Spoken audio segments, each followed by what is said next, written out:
The dream would be to actually do something good for the world myself, even if it's just like one cog in the machine. Really interesting how a lot of our problems can actually get solved.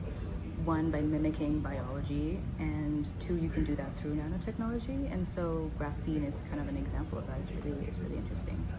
By adding the graphene, it's not like there's this small change, it's significant. And so that's really interesting to me. And I think it's just the fact that we don't even realize how the material properties change in the nanoscale. And so with something that's so high surface area, the way that these sodium ions can actually intercalate, and it's not just intercalation, so it's like we can have the penetration of ions, but also the surface charge storage. And it's really interesting because of how much more it improves just the bare TiO2. So, and it's also really interesting to tune what else can work synergistically with the graphene, and so that's kind of what really interests me about this project. That's fantastic. So you're having a good time at Ontario Tech. Yeah, absolutely. It's been a year, and the project's going really good. Yeah. Great. Congratulations. Thank you. So this is where we deposit our graphene layers on our TiO2 electrodes. So what we've used is we have our graphene. The conductive additive I've used is carbon black. This just helps to enhance the energy storage properties and make sure the ions and electrons sort of transfer fast within the different layers, because we need that especially when we have very high surface area electrodes. And then our binder that we've decided to use here is sodium carboxymethylcellulose. That's just sort of to enhance, because we're trying to go for sodium ion storage applications, so we decided to use a sodium-based binder. These are water-based. What we do is we have our electrodes, so we have like a 1 by 1 centimeter area. We clamp them down on here. We create a mask so that we have a certain layer thickness of graphene layer that we deposit. Take a sort of doctor blade and put the paste on there and cut it down to our electrode area and take it on for testing after drying.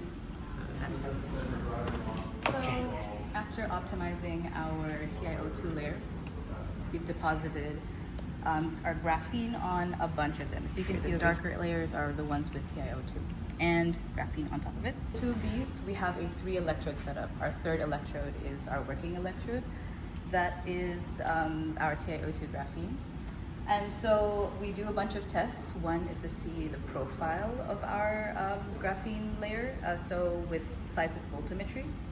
Afterwards, we kind of look for the redox peaks, we look for the area under the curve, see what the capacitance is looking like, and based on what our ideal material parameters are, we go ahead with cycling studies.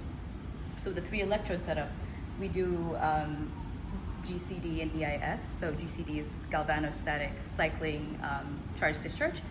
And then that can tell us sort of how long does it take to charge our material and how long does it take to discharge. And this can sort of tell you how good your material is to store energy. And then EIS, that's impedance studies, that can tell you sort of how resistive your material is. Then afterwards, we test it in the 2 electrode setup. So that's 2 TiO2 graphene electrodes, and that can tell you how it really works as a supercapacitor. And then we use a biologic potentiostat, and that's where all the cycling happens, really. So yeah, that's kind of my setup with testing. Hi, so this is Silicon Hall's star of the show. It's the ULPing, this is what we decided to call it, ultra short laser pulses for InSitu, that is right on the surface, no binders, no additives, no post-processing. Some laser scan speeds are quite fast. You can do it within 10 minutes or so. So there are a couple of lasers, convex, concave, and we have like the focus of our laser, and then we have, here's our stage. We have a couple of metals. The one that I use for my project is titanium. So that laser, ULPS is what we call it. So that's ultra short laser pulses for in situ nanostructure generation. So it generates nanostructures very fast, so 1-step process. And then, so I'll show you over here. A big part of my work after kind of making my nanostructures was to tune the parameters. So we have laser speed, we have frequency, pulse duration, and then also the pitch and things like that. And so you can have hundreds of combinations. I just sort of took frequencies. This is maybe like a quarter of, or maybe an eighth of all of the electrodes I fabricated. And so once you've optimized our nanostructures, what I've gone ahead for my thesis with the help of Dr. Kiani is we've deposited a graphene layer using Nova Graphene and really studied the pseudo-capacitive properties. So that's in between batteries and capacitors. So I can take you ahead to where we test our structures, and you can take a look at this in close detail if you would like.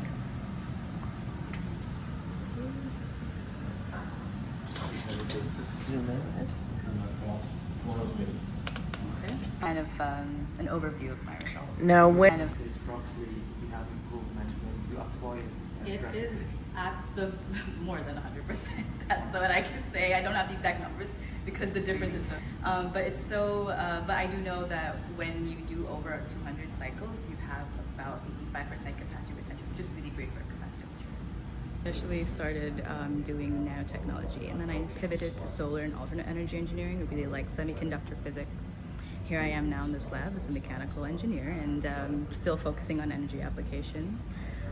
All of it is interrelated, and really, like, the more you study it, the more you have fascination with it, and the more you wish more people knew about it, really. what do you wish they knew? Like, if you could say it in a nutshell, like, why is this important I to think the world? it's the fact that it is important is something that I wish people realize. Like how a lot of the science is really transformative. It's really rigorous, and you don't just say things if you don't know them. A theory isn't really just a theory. It's really something that you've proven time and time again, and it can help a lot of people. We can change the technologies we have, and I think if more people understood that, it would be really great. I think we should have a lot more budding scientists in this world. Why nanotechnology? What brought you there? Like, what is it about it? I think nanotechnology is something that sounded really cool at first when I was 17, 18. But I think now, knowing how materials really change depending on the scale of 1, 2, or 3 of the dimensions, so 1D, 2D, 3D nanomaterials, and it's really interesting how a lot of our problems can actually get solved. 1, by mimicking biology, and 2, you can do that through nanotechnology. And so graphene is kind of an example of that. It's really interesting. The dream would be to actually do something good for the world myself, even if it's just like one cog in the machine. I think as long as, especially right now, we're moving towards the transition of energy, and we're moving towards decentralization of energy and away from lithium-ion batteries, more sustainable technologies. That isn't easy at all. That energy storage has to come from somewhere. It really has to come from somewhere sustainable. And if my work can somehow contribute to the pivoting away from lithium ions into maybe sodium ions, that would be incredible, really. So yeah. Congratulations. Talking about that as well. But no, it's certainly one of the one of those things